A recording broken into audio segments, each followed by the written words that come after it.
ہم خبر دیں این ایف سی کے افتتاحی اجلاس سے متعلق جو ختم ہو گیا اور 6 سے 7 ورکنگ گروپ بنانے کا فیصلہ کر لیا گیا. این ایف سی کا اگلا اجلاس 8 یا 15 جنوری کو ہوگا. بات کریں گے شکیل احمد ہمیں جوائن کیا ہے.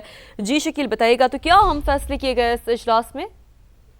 دیکھیے 2 بنیادی فیصلے کیے گئے ہیں. ایک تو یہ ہے کہ این ایف سی کے ذریعے جو وفاق اور صوبوں کے درمیان جو وسائل کی تقسیم ہے اس کا فارمولہ جو ہے اس کو طے کرنے کے لیے اثر نو غور کے لیے اس میں ورکنگ گروپس بنانے کا فیصلہ کیا گیا ہے 6 سے 7.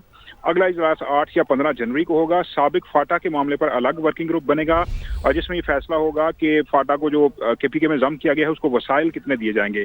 وزیر اعلیٰ سندھ نے میڈیا سے گفتگو کی. ان کا یہ کہنا تھا کہ اچھے ماحول میں گفتگو ہوئی ہے اور ورکنگ گروپ قائم کرنے کا فیصلہ ہوا ہے. مزمل اسلم جو مشیر خزانہ ہے کے پی کے, ان کا یہ کہنا تھا کہ فیصلہ ہوا ہے کہ الگ الگ گروپس بنانے کی تجویز ہے جو مختلف امور کو طے کریں گے. 6 سے 7 گروپس بنے گے, ان کے اوپر ایک الگ سے گروپ ہوگا. ایک ورکنگ گروپ فاٹا کے معاملے پر ہوگا. بہت اچھے ماحول میں اجلاس ہوا, کسی پر دباؤ نہیں ڈالا گیا, سب کی بات سنی گئی ہے. ہمارے ذرائع کا یہ کہنا ہے کہ اجلاس میں یہ فیصلہ ہوا ہے کہ جو وفاق اور صوبوں کے درمیان وسائل کی تقسیم کے معاملے پر اٹارنی جنرل سے بھی رائے لی جائے گی. فی الحال وفاقی حکومت نے مطالبہ نہیں کیا کہ صوبوں کے جو وسائل ہیں اس میں کٹوتی کی جائے. البتہ یہ ضرور ہوا ہے کہ ایف بی آر نے اس بات پہ اعتراض اٹھایا ہے کہ جو ٹیکس ریونیو جمع ہوتا ہے اس میں 5% صوبوں کو دیا جاتا ہے, تو یہ نہیں ہونا چاہیے.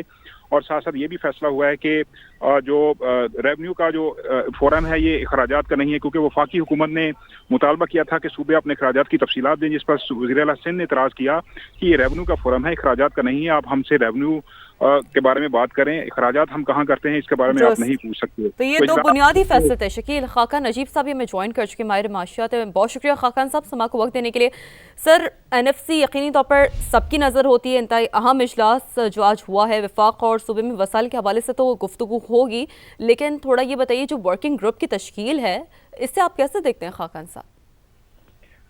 I think things are happening in Pakistan جو پہلے بھی ہمیشہ ایسے ہی ہوتا تھا.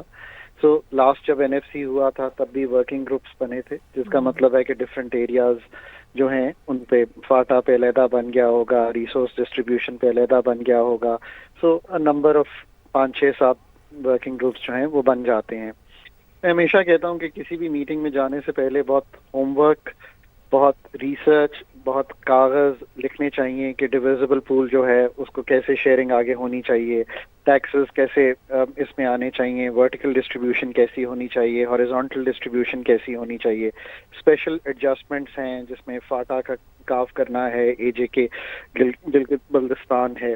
سو یہ سارے مسائل جو ہیں وہ جو این ایف سی میں ہیں ان پہ ایک ڈسکشن ہونی ہے. سو ورکنگ گروپس جو ہیں اگلے آنے والے مہینوں میں اپنی جو جسے کہیں گے سفارشات ہیں, اب سفارشات جو کہ ایک یوز ہوتی ہے ٹرم پاکستان میں, آئی تھنک بہت ریسرچ کرنے کی ضرورت ہے کہ اگر آپ پاپولیشن کو 82% سے کم کرتے ہیں اور اس کا ویٹ کچھ بھی کرتے ہیں تو اس کا کیا امپیکٹ آتا ہے.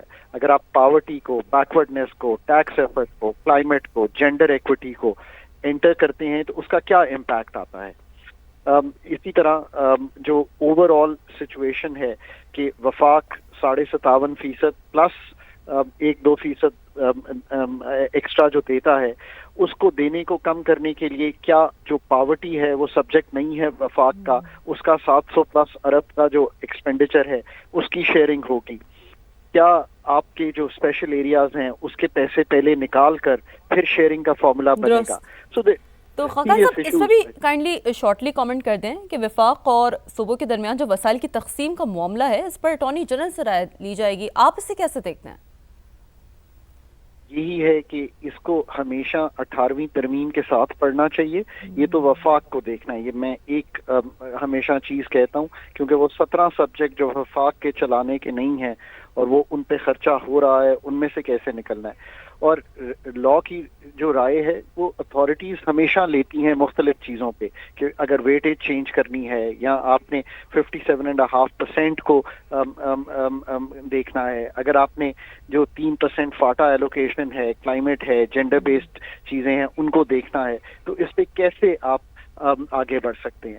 سو آئی تھنک کہ آرٹیکل 163 یہ ہے اس کی انٹرپریٹیشن ہے. سو it's good to take.